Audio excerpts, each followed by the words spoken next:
Nous devons saluer le peuple égyptien, mais avant cela, nous devons encore une fois saluer l'armée nationale de l'Égypte, les officiers, les sous-officiers, les soldats égyptiens qui essayent toujours de sécuriser les Égyptiens, l'Égypte à l'intérieur et à l'extérieur.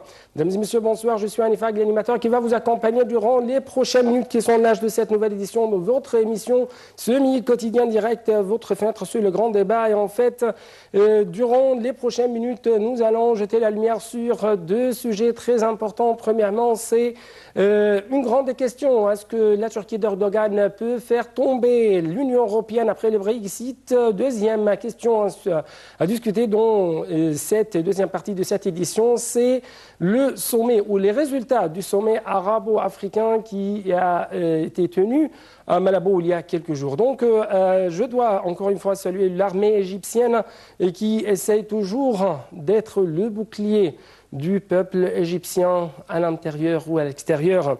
Et bien sûr, comme vous savez, chers téléspectateurs, il y a une chaîne qui, si je peux dire, lève le slogan qui était une chaîne arabe, mais c'est une chaîne, je crois, qui a été dirigée, manipulée par des étrangers qui essayent de viser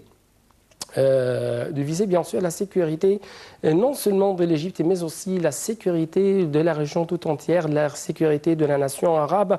Et il y a, ou plutôt cette chaîne essaye de diffuser des vidéos ou des films documentaires en ce qui concerne l'armée égyptienne, en ce qui concerne l'enrôlement obligatoire ou le service militaire obligatoire dans l'armée égyptienne. En tout cas, nous allons essayer de jeter plus de lumière, plus d'explications en ce qui concerne cet événement, un film jugé blasphématoire pour le peuple égyptien, l'armée égyptienne. En tout cas, je crois que j'ai actuellement en ligne de l'Altéma internationale le général Saïd Fathi, c'est un expert dans le domaine de la lutte antiterroriste. Vous êtes toujours le bienvenu et bonsoir monsieur. Oui, bonsoir monsieur Han. Bonsoir monsieur. L'armée égyptienne, c'est toujours le titre de l'honneur, c'est toujours le titre de l'intégrité, de l'honnêteté. C'est toujours l'armée égyptienne aux yeux des Égyptiens, c'est-à-dire, si je peux dire, c'est-à-dire la plus grande honneur pour chacun des Égyptiens. Donc, monsieur Saïd Fathi, comment vous avez réagi à ce film documentaire qui va être diffusé durant les prochains jours? Permettez-moi pour vous signaler quelque chose de très important dès le début, s'il vous plaît. C'est que bien sûr, quand une certaine personne, quelle que soit cette personnalité-là, perd beaucoup, ça veut dire on pourrait attendre à entendre et à sentir et à voir des grandes bêtises parmi cette personnalité. Qu'est-ce qu'ils sont en train de faire? Malheureusement, ils ont beaucoup perdu, tous ces gens-là. Ils sont en train d'inventer des différents films. Bien sûr, je ne peux pas vous dire que la plupart, parmi tous ces films-là, mais même tous les films, tous ceux qui ont essayé d'inventer, de falsifier la réalité. N'a aucune réalité du loin ou du proche.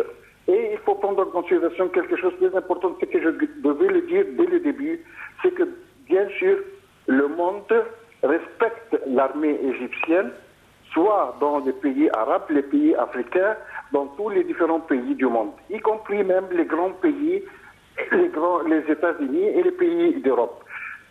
Notre grand fameux armée est respecté par les grands pays. Il est distingué le 10e armée dans le monde. Imaginez-vous, après les grands pays, notre armée, à laquelle nous devions nous tous bien respecter, est bien considérée la 10e parmi les mondes. Et il y a une réalité très importante, c'est que cette armée a été formée, a été constituée à partir des éléments nationaux, patriotiques, et non pas à partir des mercenaires. Et l'un des objectifs, bien sûr, de l'armée égyptienne, c'est toujours sécuriser les Égyptiens à l'intérieur et à l'extérieur, à partir même de leur sécurité de nourriture, et à partir de la sécurité de leur économie, de la sécurité de leur défense. Dans tous les différents domaines dans lequel nous avions besoin, on trouve toujours les forces armées auxquelles nous devions, nous tous, bien respecter, enlever le chapeau. Et il faut prendre en considération quelque chose. Vous venez de mentionner actuellement, il tient aussi la sécurité des Égyptiens dans le territoire, mais même aussi hors du territoire égyptien. Oui. Je me souviens de ce qui passait pour les pauvres paysans et pour les pauvres ouvriers égyptiens qui ont travaillé en Libye et dans différents autres pays voisins. Quand il leur arrive quelque chose, l'armée égyptienne s'intervient tout de suite, immédiatement, pour essayer de leur rendre de main et pour les sauver d'une manière ou d'autre. Et il y a une notion très importante pour la sécurité nationale, c'est que pour détruire les nations, les patries, il faut commencer par l'armée nationale, par la destruction, la destitution de l'armée nationale. Permettez-moi de vous dire quelque chose. Si on va attendre M. Hani à répondre à toutes ces bêtises-là, à tous ces fausses documents qui seront présentés, nous n'aurions pas l'occasion de nous développer. Ouais. Soyez tranquilles, ne vous inquiétez pas, notre pays est dans une très bonne situation. Nous suivons notre grand héros, le grand président Sisi, lequel le suivons. Bien sûr, nous avions quelques petits problèmes économiques, c'est la vérité, mais ça va passer avec le temps. Ne vous inquiétez pas, le pays est sur le bon chemin. Nous aurions très prochainement, ça veut dire dans 1 an et demi, des très bons résultats, des grands intérêts et des grands bénéfices pour l'avenir de notre grand pays. Oui. Monsieur le général Saïd Fatah, je dois vous remercier infiniment pour cette intervention téléphonique qui est très vite. Chers téléspectateurs, nous devons passer à un sujet très important. Il s'agit de la mort du père de la révolution cubaine, Fidel Castro, qui est décédé en fait le 25 novembre à La Havane à l'âge de 90 ans. Donc, un commentaire de Dalia Karam.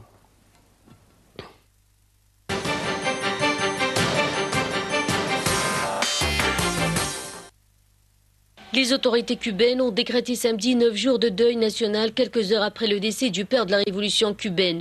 Le Conseil d'État a décrété dans un bref communiqué 9 jours de deuil national de ce samedi au dimanche 4 décembre. Seront notamment interrompues toutes les activités et spectacles publics, précise l'organe suprême et l'exécutif cubain. Durant cette semaine d'hommage d'hiver à Cuba, une procession avec les cendres de l'ex-président cubain traversera le pays pendant 4 jours. Les funérailles de Fidel Castro auront lieu le 4 décembre à Santiago de Cuba.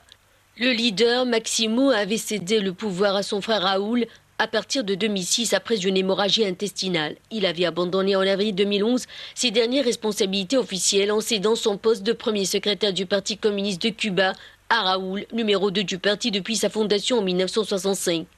L'ex-président cubain avait totalement disparu des écrans cubains entre février 2014 et avril 2015, ce qui avait alimenté de nombreuses rumeurs sur son état de santé. Mais depuis 1 an et demi, même si ses déplacements restaient limités, il avait recommencé à publier des réflexions et s'était remis à recevoir chez lui personnalités et dignitaires étrangers. Fidel Castro avait notamment fait une apparition publique en août dernier pour son 99e anniversaire. Célèbre pour ses coups d'éclat et ses discours interminables, Fidel Castro était un symbole de la lutte contre l'impérialisme américain tout en affichant lui-même un piètre bilan en matière de droits civiques et de liberté.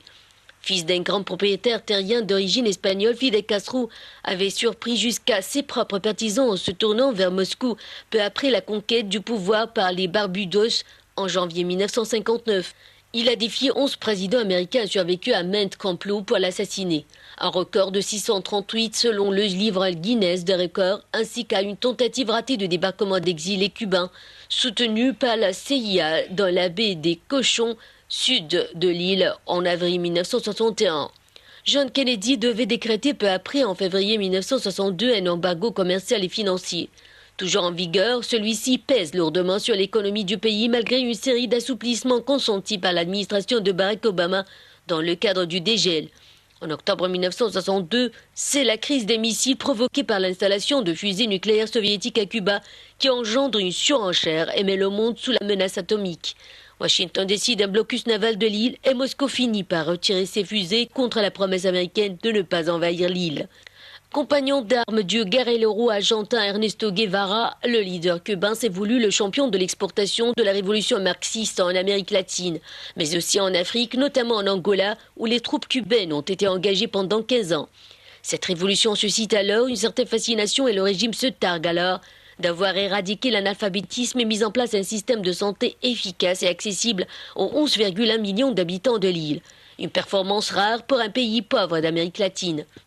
Mais la chute de l'URSS en 1991, principal bailleur de fonds de l'île, devait porter un coup terrible à l'économie cubaine. La population est confrontée à des pénuries d'énormes. Fidel Castro proclame une période spéciale en temps de paix et beaucoup prédisent à la fin de son régime. Mais la chute de l'URSS en 1991, principal bailleur de fonds de l'île, devait porter un coup terrible à l'économie cubaine. La population est confrontée à des pénuries énormes. Fidel Castro proclame une période spéciale en temps de paix et beaucoup prédisent la fin de son régime.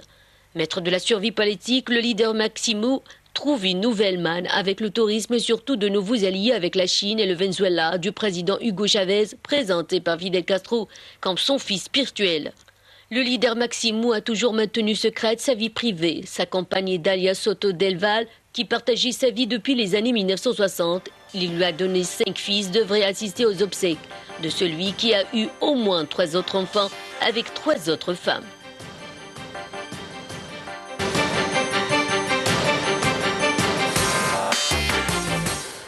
Donc Fidel Castro, l'un des dirigeants qui ont été considérés comme une star de la lutte contre l'impérialisme américain, s'est éteint vendredi le 25 novembre. Donc notre condoléance, en tout cas nous devons passer à un autre sujet très important. Il s'agit de la relation entre l'Union européenne et la Turquie. En fait, le Parlement européen a préconisé le gel des négociations d'adhésion de la Turquie à l'UE jeudi. Et en réponse, Ankara a menacé d'ouvrir les frontières aux migrants vers l'Europe. Donc, plus d'explications avec Dalia Karm. Après cela, c'est le temps des analyses.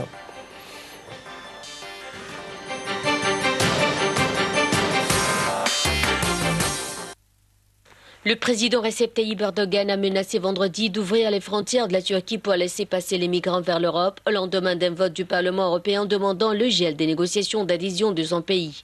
L'Allemagne a immédiatement répliqué, affirmant que menacer le pacte UE-Turquie sur les migrants n'avance à rien. Même message de la France, pour qui les surenchères et polémiques sont tout à fait contre-productives. Les déclarations d'Erdogan surviennent après des semaines d'échanges acerbes entre Ankara et Bruxelles, qui accusent les autorités turques de matraquer l'opposition dans la foulée de la tentative du coup d'État en juillet. Cette tempête diplomatique fait tanguer un pacte conclu en mars entre le gouvernement turc et l'UE qui a permis d'assécher le flux de passages clandestins vers l'Europe via les îles grecques en mer Égée. L'accord sur les migrants a permis de réduire à quelques dizaines le nombre de personnes gagnant quotidiennement les îles grecques en mer Égée contre plusieurs milliers au pic de l'exode vers l'Europe au cours de l'été 2015. Un peu plus de 171 000 migrants ont gagné la Grèce depuis le début de l'année contre près de 740 000 sur la même période en 2015, selon l'Organisation internationale pour la migration. En contrepartie de cet accord, Ankara a notamment demandé une exemption des visas Schengen pour ses ressortissants, l'ouverture de nouveaux chapitres du processus d'adhésion et une aide financière pour l'accueil des réfugiés sur son sol. Mais l'accord sur les visas est embourbé, l'UE reprochant à la Turquie de n'avoir pas rempli tous les critères. Ankara a affirmé que le pacte sur les migrants connaîtrait une mort naturelle si aucune avancée n'était enregistrée au sujet sur les visas. Le gouvernement turc accuse par ailleurs les pays européens de ne pas avoir envoyé l'aide financière promise pour l'accueil des réfugiés, ce que Bruxelles dément. Le président turc a évoqué au début du mois l'option d'un référendum sur la poursuite ou non des négociations d'adhésion si aucune avancée n'était enregistrée sur la question d'ici à la fin de l'année. Le Parlement européen a demandé jeudi le gel temporaire de ce même processus d'adhésion en votant une résolution non contraignante estimant disproportionnées les mesures répressives prises par le gouvernement turc après le putsch avorté du 15 juillet. Après cette tentative de coup d'État, les autorités turques ont lancé de vastes purges. Plus de 36 000 personnes ont été incarcérées selon les chiffres officiels. Dans un rapport publié la semaine dernière et rejeté par Ankara, la Commission européenne avait critiqué le retour en arrière de la Turquie sur les critères d'adhésion, en particulier en ce qui concerne la liberté d'expression et l'état de droit. Si le processus d'adhésion semble mal au point, la plupart des pays membres de l'UE soulignent la nécessité de garder les canaux de communication ouverts avec Ankara.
Donc, est-ce que la Turquie est un pays de droit? Est-ce que la Turquie peut faire tomber l'Union européenne? Est-ce que nous pouvons dire que Erdogan n'accorde pas d'importance à la dernière décision du Parlement européen de barrer la route ou d'arrêter les négociations de l'adhésion de la Turquie au sein de l'Union européenne, et en conséquence on trouve des menaces de la part de la Turquie, d'Erdogan, d'ouvrir les frontières bien sûr devant les migrants et en même temps de se retourner vers l'Est. Donc plus d'explications, plus d'analyses dans les prochaines minutes avec notre deux chers invités. Premièrement, Dr Hassan Khalil, c'est un professeur, c'est un maître assistant en finance à l'université de Ain Shams. C'est bien sûr mon cher invité, mon invité de marque, Monsieur Talat Jeshir, c'est un président de l'organisation des auteurs afro-asiens, afro-asiatiques plutôt, en Europe. Vous êtes toujours le bienvenu. Et ma première question est à quel point l'Union européenne voit vraiment, après les derniers putschs, après les dernières évolutions en ce qui concerne le putsch, que la Turquie d'Erdogan est un pays de droit? Moi, je crois que... moi, je vois que c'est un pays de droit. C'est un pays juste, c'est un pays qui a eu du succès économique, des victoires économiques dans la période de 10 ans qui est vraiment, le pays a avancé.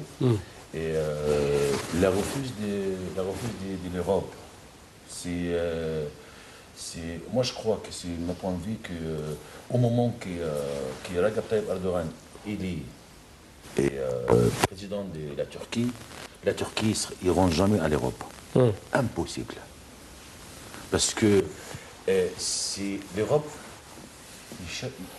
ce qui gêne, c'est l'islam. C'est l'islam. C'est pas la politique des partis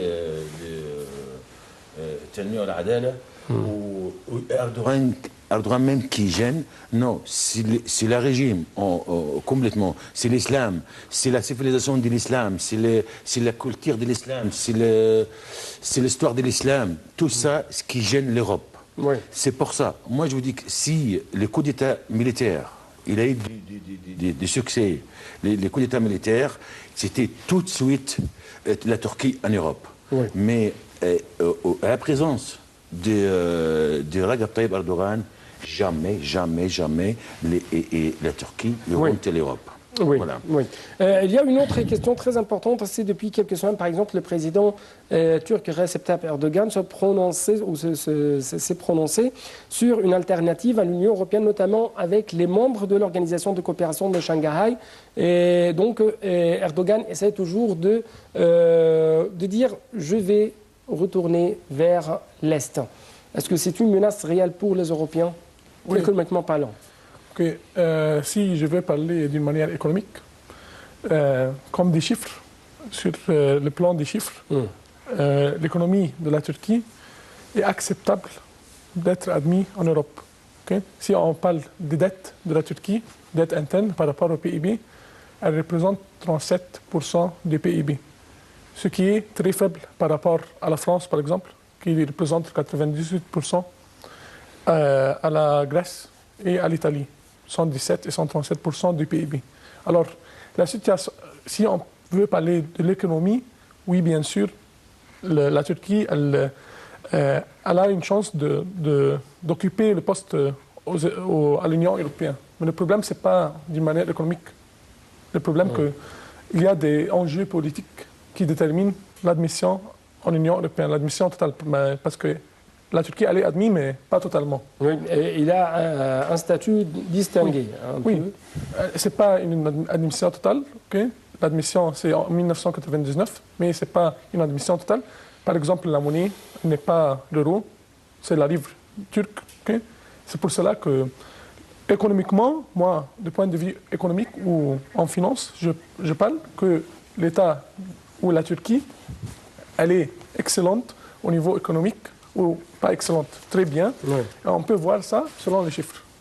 Le taux d'inflation, il est environ 7%, il n'est pas trop élevé. Ils ont diminué le chômage de 10% à 9% en 2016. Alors, ils travaillent. L'économie là-bas est une économie de croissance. Il y a une croissance là-bas. Oui.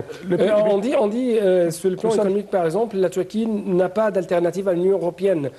Pour vous donner plus de chiffres, 45% de ces échanges commerciaux se font avec l'Europe. Donc, oui.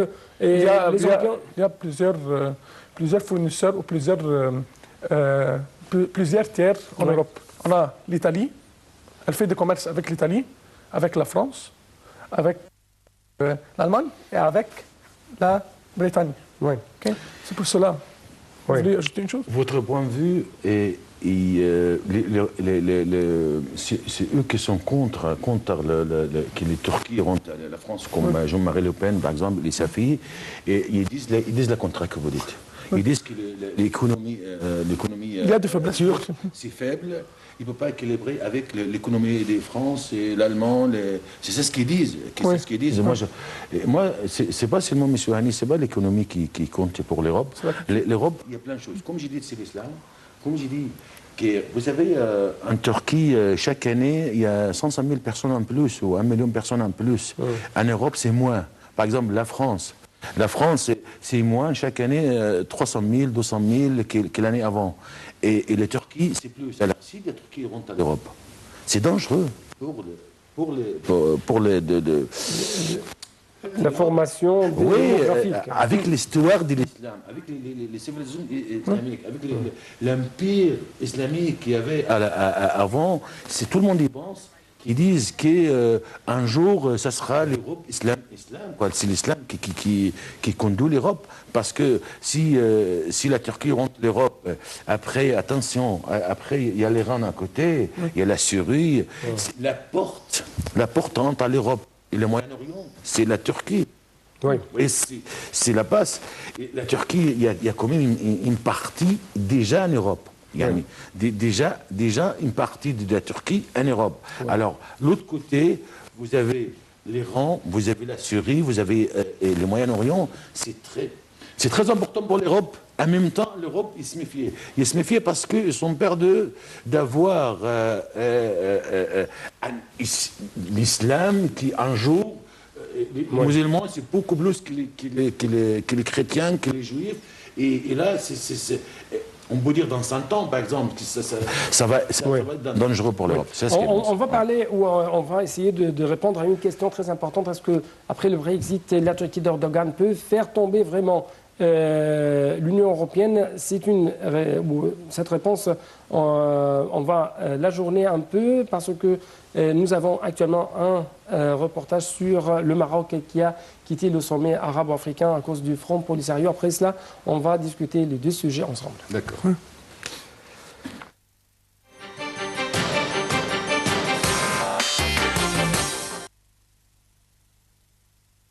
Le Maroc et 8 pays arabes se sont retirés du sommet afro-arabe qui s'est tenu mercredi 23 novembre à Malabo en Guinée équatoriale à cause de la présence de l'emblème de la République arabe sahraoui démocratique CRASD dans les salles de réunion, selon le ministère des Affaires étrangères marocain dans un communiqué diffusé le mardi 22 novembre.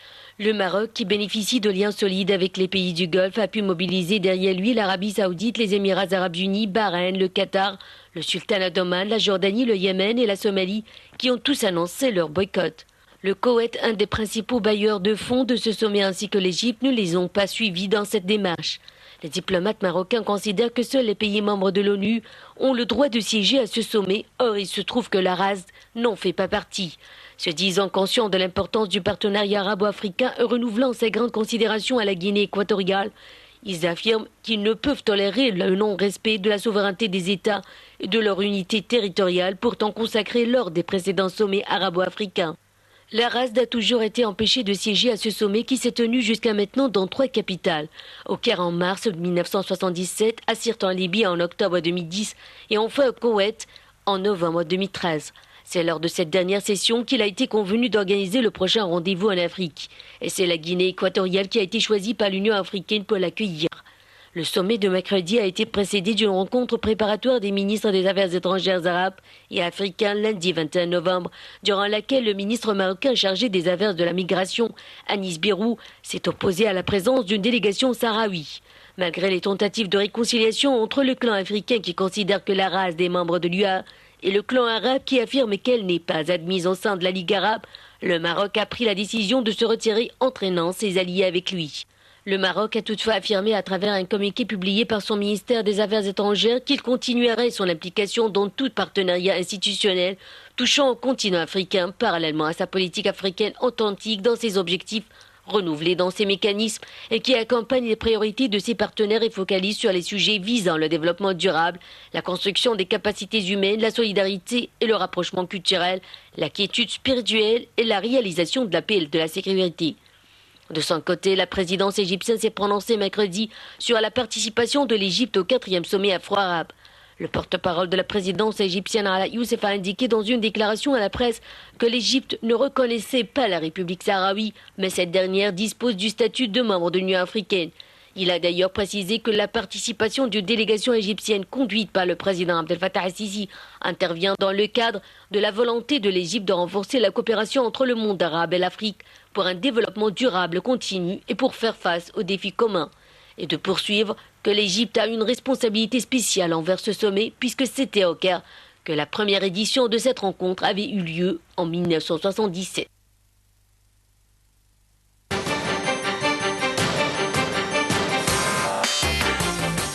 Donc, dans les prochaines minutes, encore une fois, nous allons jeter plus de lumière sur les résultats de cette crise qui a eu lieu pendant le sommet de Malabo entre les pays africains et les pays arabes, en ce qui concerne bien sûr le retrait du Maroc après la participation du Front Polisario. En tout cas, nous devons retourner à un sujet très important. Le sujet principal de cette édition, c'est la relation entre l'Union européenne et la Turquie à la dernière de l'escalade qui a eu lieu entre les deux côtés. Donc, Monsieur Khalil, je dois vous proposer une question très importante. Après le Brexit, est-ce que la Turquie peut vraiment faire tomber l'Union européenne? Okay. D'abord, je vais parler du point de vue de l'Europe. Comment l'Europe voit le Brexit, etc. Si on veut parler des chiffres, oui, le Brexit, c'est le deuxième pays qui fait des échanges avec la Turquie, deuxième pays de l'Europe. Il fait des échanges avec la Turquie. Oui, bien sûr, l'économie de la Turquie est dépendante de l'économie de la Bretagne. Mais le problème ici, est-ce que vraiment les causes pour lesquelles l'Europe a refusé la Turquie, est-ce que ce sont des causes économiques ou plutôt des causes politiques? Parce que, comme on a dit, sur le plan économique, quand il y a un pays qui a été retiré de l'Union européenne, est-ce que ça doit être une chance pour la Turquie? Pour moi, c'est une chance. Parce que maintenant, il y a une instabilité politique et instabilité seulement économique. Alors la Turquie doit gagner cette chance. Mais pourquoi ils n'ont pas gagné cette chance? Mais parce que j'ai dit, il y a d'autres facteurs que l'économie. L'économie, ce n'est pas la seule chose. Oui, on étudie l'économie, c'est important, mais comme vous voyez, l'économie de la Turquie est une économie de développement. Il y a un PIB qui augmente. Oui, le PIB a été menacé par la tentative de coupe d'État. Okay? Le tourisme a diminué de 28%. Okay? En une année, oui, c'est trop, mais quand même, l'économie de la Turquie est bien, il y a une indépendance, industrie et tourisme, etc. Mais comme vous dites, est-ce que c'est possible après le Brexit? Selon M. David Cameron, il a dit qu'après le Brexit, la Turquie doit penser d'être admise en Union européenne d'une manière totale en l'année 3000. Alors, il y a un refus de l'Union européenne à cause des causes politiques. Je peux expliquer les causes politiques, mais je pense que un peu dans d'autres questions. Oui, votre commentaire, monsieur. Moi, je crois que c'est pas la Turquie qui va faire tomber l'Europe. L'Europe, il va tomber. Parce que, vous savez, quand on parle d'économie, comme M. Khaled qui dit, l'économie, il y a trois forces là. Il y a l'Amérique, avec les alliés des Américains, il y a l'Europe, il y a la Chine, avec l'Iran, avec la Russie. Si la Turquie se met en solidarité avec les Chine et la Russie, bien sûr, c'est grave. C'est pas seulement ça. Les Américains, ils veulent pas l'Union européenne. Les Américains, ils veulent pas, ils font tout contre. Vous savez comment la politique américaine, comment ça se passe? Les politiques américaines, qu'est-ce qu'ils font? Ils disent pas. Ils disent ce qu'ils font pas. Toujours, tu ne peux pas comprendre vraiment qu'est-ce qu'ils veulent les Américains, qu'est-ce qu'ils font. Mais moi, je vous le dis, que les Américains, ils ne veulent pas l'Union européenne. Ils ne veulent pas du tout, parce que c'est une force. C'est une force économique et une force militaire aussi. Oui, parce que c'est important, les forces militaires. Et les forces militaires, avec les Américains, la Russie, non.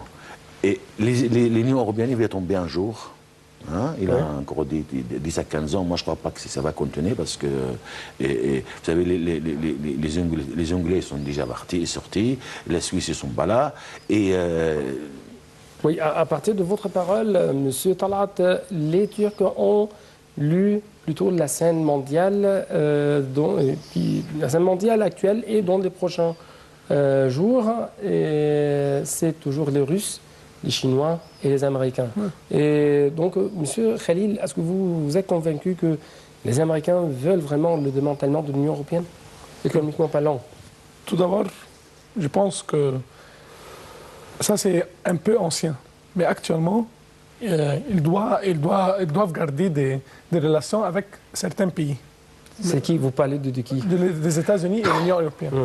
Pourquoi avec certains pays? Parce que, comme vous savez, qu'il y a la Chine elle suivit un régime contre les États-Unis, un régime économique, le régime économique entre les États-Unis et la Chine sont contradictoires.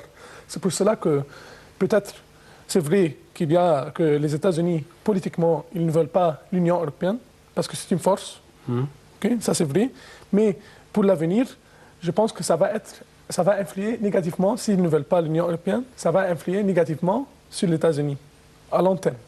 Pourquoi? Parce que les États-Unis ont des économies contradictoires comme la Chine. C'est pour cela qu'elle a beaucoup d'échanges avec l'Union européenne. Ça, c'est selon les chiffres. Avec la Bretagne, avec la France, etc. Et même d'une manière militaire ou d'une manière politique. C'est pour cela, oui, ils veulent ça. D'une manière, ils ne veulent pas couper la relation, mais ils veulent devenir toujours numéro un. C'est ça. Okay, oui, bien sûr. Mais je pense, d'une manière économique, non, ils veulent garder la relation avec l'Union européenne. Parce que l'Union européenne est un peu différente par rapport, par exemple, à la Chine et la Russie. Mais j'aimerais qu'ils gardent la relation avec tout le monde. Oui, c'est ça que je veux dire. C'est ça les politiques. Soutenir tout le monde, renforcer tout le monde contre tout le monde. Oui. C'est toujours le principe américain appliqué sur le terrain. Oui. Il y a une autre réaction de la part des dirigeants européens en ce qui concerne la menace de la Turquie. Et il y a ceux qui ont appuyé la poursuite du dialogue avec les Turcs. D'autres ont essayé de dire non, pas plus de dialogue avec la Turquie. Donc, qui va gagner en fin de compte? Moi, je vous le dis au début de l'épisode, qu'au moment que Recep Tayyip Erdogan est là, la présence de Tanmiya ou l'Adala, impossible de dialoguer. Le camp justice, oui. Impossible, monsieur Rani. Pas de Vous voulez dire pas de réconciliation entre la démocratie représentée par l'Union européenne, ou soi-disant représentée par l'Union européenne, et l'islam? Tayyip Erdogan, c'est un frère. C'est un frère comme musulman. C'est des frères musulmans, ça fait partie. Ils veulent pas parce que quand même, on peut dire que la Turquie, c'est un pays islamique. C'est l'islam. C'est quand même... Même, que ce soit si ça frère, que ce soit Stan Azhar, c'est l'islam en tout cas. C'est l'islam en tout cas. Ils ne veulent pas. C'est une majorité musulmane, c'est peut-être tous musulmans, alors c'est grave pour l'Europe. Quand vous parlez tout à l'heure, vous savez, l'économie, c'est le problème. Les jeux dans le monde, c'est l'économie. À la fin, c'est l'économie. S'il y a une guerre, c'est pour l'économie à la fin. S'il y a une conspiration, à la fin, c'est pour l'économie. C'est-à-dire, aujourd'hui, s'il y a une guerre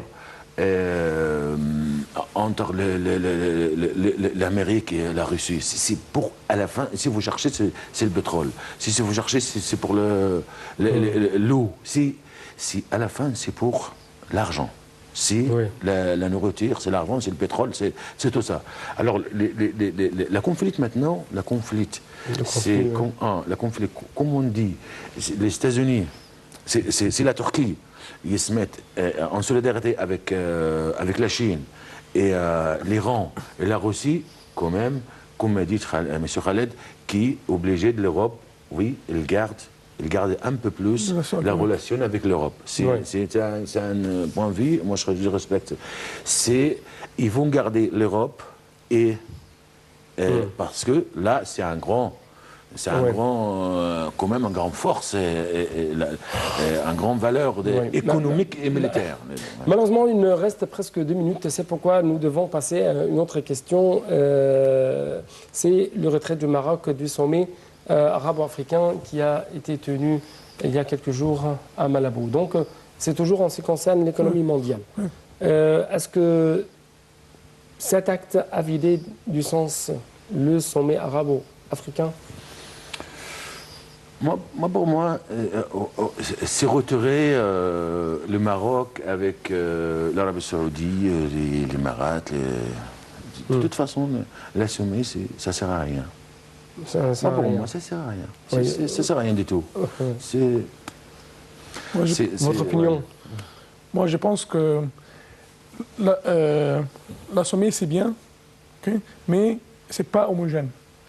C'est-à-dire? C'est pas homogène. C'est-à-dire homogène quoi? Des Arabes et des Africains, c'est pas homogène, c'est-à-dire qu'il y a plusieurs directions. Ouais. Oui, il y a plusieurs directions. Le Maroc a des problèmes avec Polisario, concernant le problème de Polisario, etc. C'est pour cela, ça c'est une direction. Il y a des pays arabes qui veulent participer.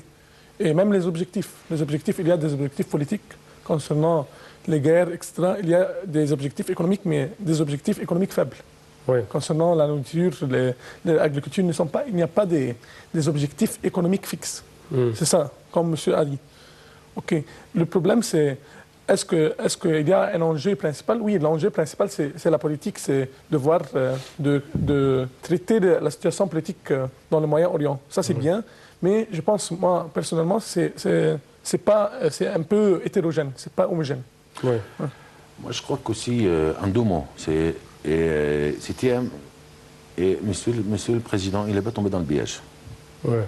Il s'est présenté, il est resté. Oui. Moi, je crois que c'était un piège pour ceci aussi. Parce que, vous savez, nous avec l'Afrique, avec l'Union africaine, après 30 ans de négligés, après, vous savez, l'Afrique, on était arrivé très très mal relation. Maintenant, la relation Égypte-Afrique va commencer pour le mieux, commencer. Et si Monsieur le Président, il est tombé dans le piège, il était retiré avec les... Donc vous trouvez que cette crise de Polisario, par exemple, aux yeux des Africains, c'est une humiliation pour l'Union africaine, aux yeux des Marocains, qui est un pays arabe et africain en même temps. Il y a 8 pays. C'est une atteinte contre la souveraineté de l'État marocain et l'Égypte se trouve actuellement dans un piège. Mais en tout cas, l'Égypte ne reconnaît pas le Polisario. En même temps, on trouve que l'Union européenne d'Amina Zouma, cette responsable de l'Union européenne, a dit que cette organisation panafricaine essaie toujours de soutenir 2 questions principales, c'est le Polisario et la question palestinienne contre l'occupation israélienne. De toute façon, le Sahara de l'Ouest, à propos de les Nations Unies, il n'est pas marocain, il n'est pas africain. Oui, c'est ça. Il n'y a pas aux Nations Unies, il n'y a pas de république qui s'appelle République Sahara de l'Ouest. Oui. Il n'y a pas. Oui. Et pour les Nations Unies, il n'est pas dans les souverainetés marocaines aussi. Oui. C'est-à-dire, les Arabes, vous savez, ils se retirent. Pour moi, les sommets, c'est pas la peine. Oui. Pour terminer, c'est pour cela, c'est pas seulement le Maroc qui a fait ça, c'est 8 pays qui l'ont refusé. Ouais. C'est pour cela que c'est pas homogène. À propos de 53 pays en Union africaine, non. c'est contre 3 billets. En tout cas, malheureusement, je n'ai plus de temps pour jeter plus de lumière, plus d'explications sur ce sujet.